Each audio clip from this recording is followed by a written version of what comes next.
Hello and welcome back to Read Becca. We're going to do a recent reads today where we just kind of catch up on a few books I read lately because I'm behind a couple weeks here, and if I try to wrap everything up in a single video, we're going to be here for an hour. So I'm going to catch up on a few of the books I read prior to this current week. So let's start with the good and work to the bad, I guess. The very good was Village Affairs by Miss Reed. This is not a first in series, but I knew because this was a Gina Stanier made me do it type situation from her telling us all about Miss Reed so avidly that I could start anywhere. So I found this book last year at a secondhand shop and was very pleased to pick it up. So this is very, very mundane historical story about Miss Reed, and I'm assuming it's based on the author but somewhat fictionalized. And this follows her as the village school teacher as she's dealing with these mostly minor village dramas. That's the Village Affairs. So she's such a delightful character. Like, she has a clear and strong personality. The writing is very detail oriented about like the natural world and the descriptions of the setting. So I think that really sinks you into the book. This was something I just devoured. I was so immersed into it as this, almost non-existent plot. It just charmed me. I think that's the word I would use for this. Very, very charming stories. So it's a collection of anecdotes, so we're kind of going through, but the main through line of this is the fears and rumors over her school potentially being shut down. I think that's the main plot to this. And it's never a huge threat, I don't think, so there's not any big drama. It is something where she's in such a small village that, one family coming or going and taking their children may put her school in jeopardy because they just don't have enough kids, or another family moving into town, it completely takes them off the bubble. So she has heard those rumors all before, but suddenly they are having some feet to them and actually seem like it might be going somewhere. So that is the major plot. All the minor plots are just small village happenings, dramas between the children at her school, issues between, marital problems between the villagers, her trying to help out someone who is, needing financial help, and she doesn't really like them as a person, but she wants to help, things like that. And the quirky characters of the village are really what brings this to life. So I think one of the kind of big or more serious topics that this does talk about briefly is like domestic violence, because one of the women is in a very contentious relationship with a husband who has left for someone else and is coming back potentially, and it's a pretty dramatic situation, but it's kept fairly light. However, most of the other people in the village seem to not really want to confront this, or really are happy to stay out of it, is their stance, or even at points think that it's kind of up to the woman to just deal with it. Miss Reed has a very progressive view, I think, in that kind of scene. She really encourages the woman to take all the steps and really pushes her that this is not okay, that she should go to the police, all of that. I think maybe in modern times we might go further than that and hopefully report it to the police ourselves if it's as severe as what's happening in this story. But I think she really does voice all of the right things and was very progressive in terms of her handling of the situation. So I thought that was really, really well done. There are a lot of really kind of difficult handlings in terms of the relationships between people. And Miss Reed seems to have her hands in everyone's lives. I do like that aspect of her, but she seems to always think that she knows the right way, and it does, over the course of the story, bring her to the realization that maybe her way of living isn't the way that everybody else wants to live. She's even confronted by one of her friends at one point, kind of saying, yeah, you always think that you know best, and maybe you don't. So yeah, it's such a delightful read that just pulled me in when I really needed. I think I read this over 2 days. The writing is pretty impeccable. I mean, I didn't feel there were any lag or slow spots, even though this is totally slice of life and mundane. It really clips along. So yeah, I love this, and I'm definitely going to be picking up more misread, that is for sure. Then in the kind of mid-range for enjoyment, I read The Three Musketeers by Alexandre Dumas. It was mixed. It was very, very mixed. Yeah, I don't know what to say about this, because I'm obviously very late to the game of reading this very influential classic. I enjoyed it enough to finish it. It's a big chunky tome, and most of that enjoyment was that I was actually laughing out loud at points, because this is so ridiculous. And I have to feel that it was written to be salacious and really drag you along in the story, because it's like the swashbuckling aspect. I thought they were going to be like heroic and going out and saving the day. In reality, they are not. They are not at all. If this were written in modern day, I think this would be like frat boy affluenza stories. Very, very much. These are guys who are going around drinking and gambling and being very entitled everywhere they go, and just kind of screwing up everybody's lives around them. The guys most of the time are happy to duel and kill other people just because they feel somewhat slighted. There is the oddity of them, certain members of the group holding up in someone's house or establishment for days, and basically, you know, drinking all of their alcohol or eating all their food to the point they're putting hardship on the person they're staying with. And then when they're asked for payment or asked to leave, they physically threaten these people who they're taking advantage of. Multiple times, not once, just multiple times. Yeah, it's ridiculous. There's an awful lot of sexism in here. I mean, just an awful lot.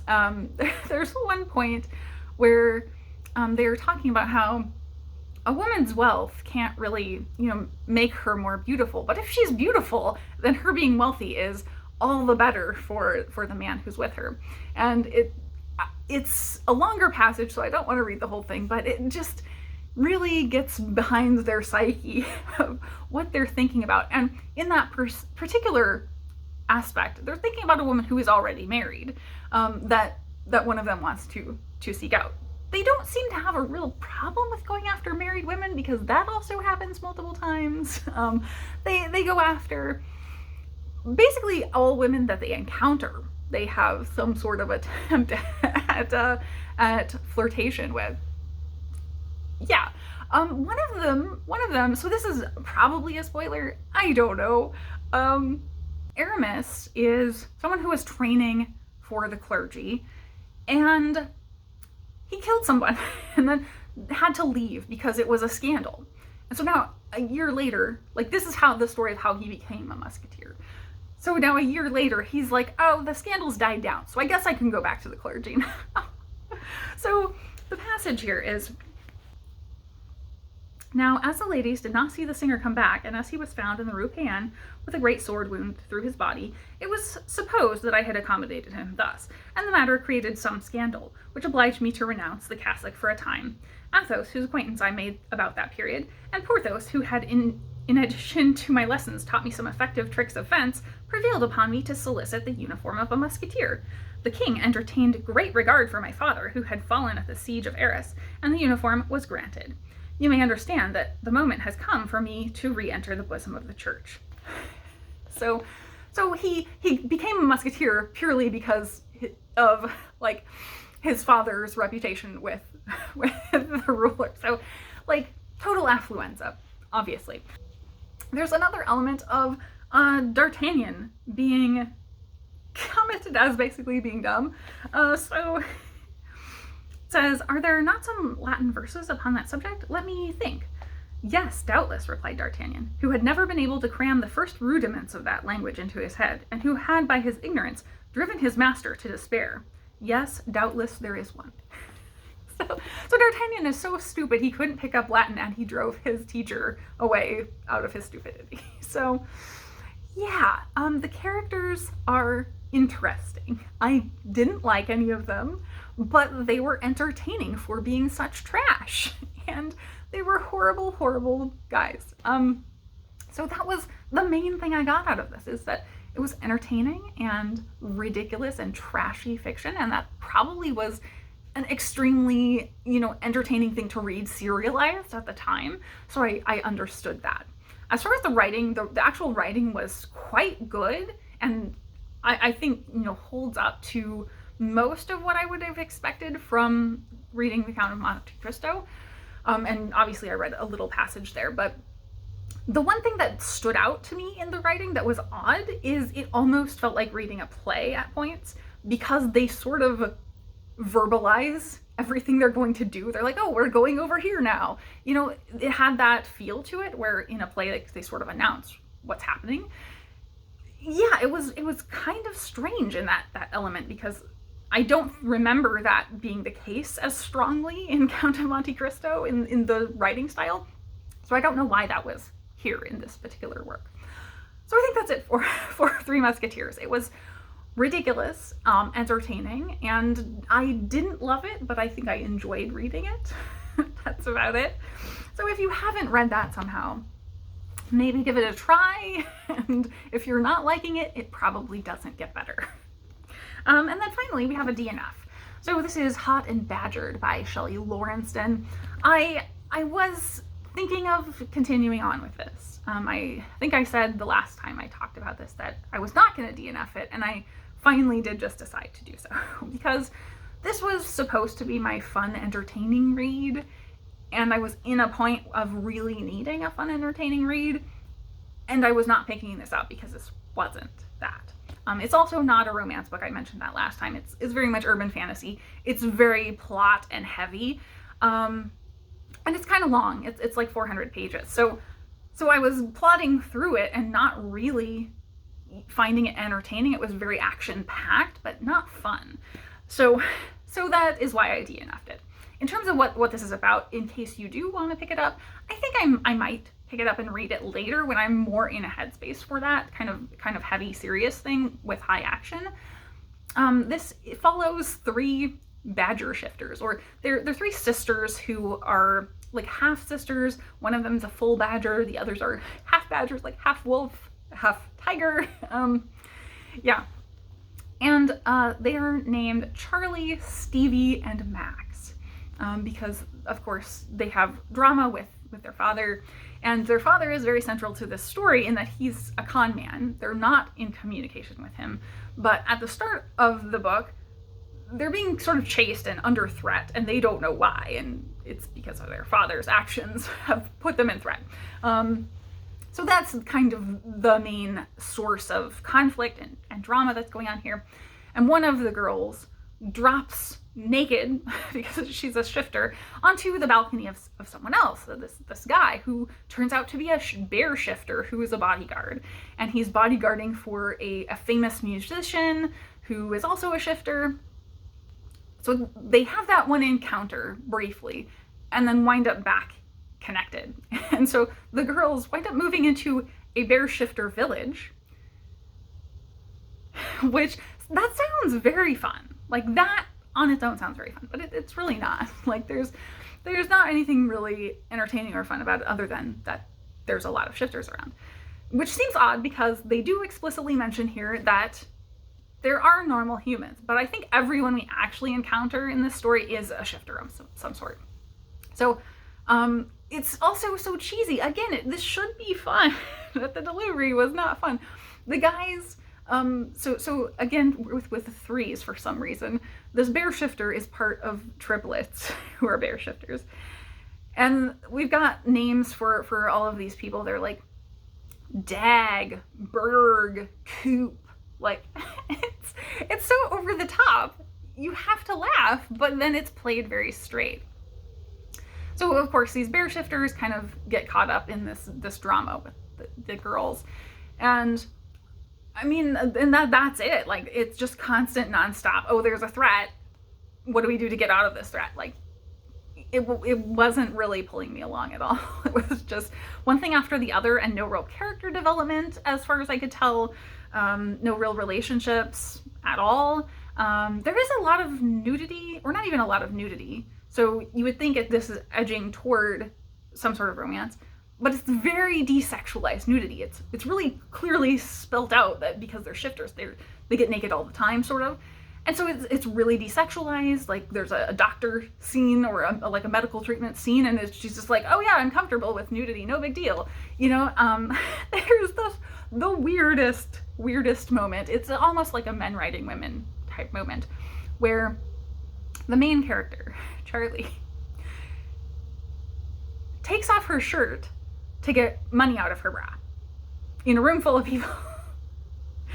And I could maybe see, okay, maybe she's wearing a turtleneck. No, the book specifically says she's wearing a t-shirt. Like, why? That's not necessary. Like, you don't have to take your shirt off to do that. No. I don't know.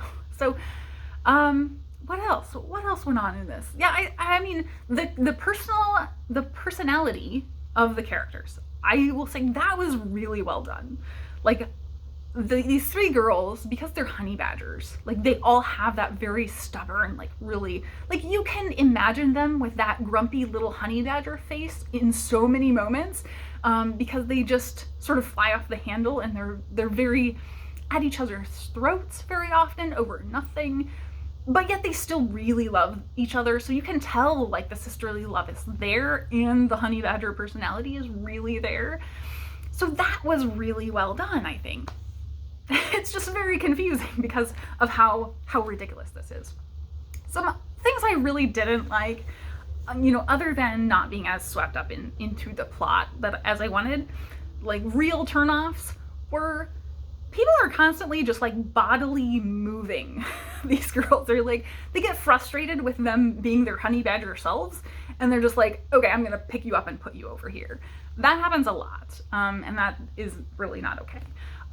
Another thing that was really not okay is that there is, in this bear community, there's someone who is a panda bear shifter. And one of the sisters is just like very, like, oh my God, he's so cute, whatever. And the first time that they meet him, he's shifted as this panda, right? And she's all over him and everything, and like just wants to cuddle this panda bear. And they find out he's a 15-year-old kid, I think. He's a teenager. I don't remember specifically it was 15, but he's a teenager. And so she's told that. She's like, oh yeah, don't bother him. He's just trying to get you over there to, he's trying to get you to touch him, basically. And it happens again. Her knowing that he's a teenager and what's going on. And it's like, why is this continuing on? That's really not okay. So yeah, it was, a creepy way to go with that for sure. So yeah, unfortunately, not as pleased with this as I was with Lawrence's previous book that I read, The Blacksmith Queen. Was much, much better in that aspect and had a little bit more of the romance peppered through it, but that one was fairly low on actual romance as well, and to my surprise. So yeah, maybe I need to go into her work, try different works, and not going with the expectation of actual romance. So that is, I think, a big ramble for a few books, and that's why I am not going to wrap up, 6 or 8 books in one go. So those are all the ones I read, I think, previous to this week. So I should say, actually, Three Musketeers, I finished on January 31st. It was missed because it was in a different pile with all my TBR shelf books coming off from New Year's Day. So I just forgot to wrap it up with all my other stuff in the first week of January. So that is my couple recent reads. I will hopefully be back in a few days to wrap up some more because I have read quite a few more books since this. So that is it for me today. Thank you so much for watching.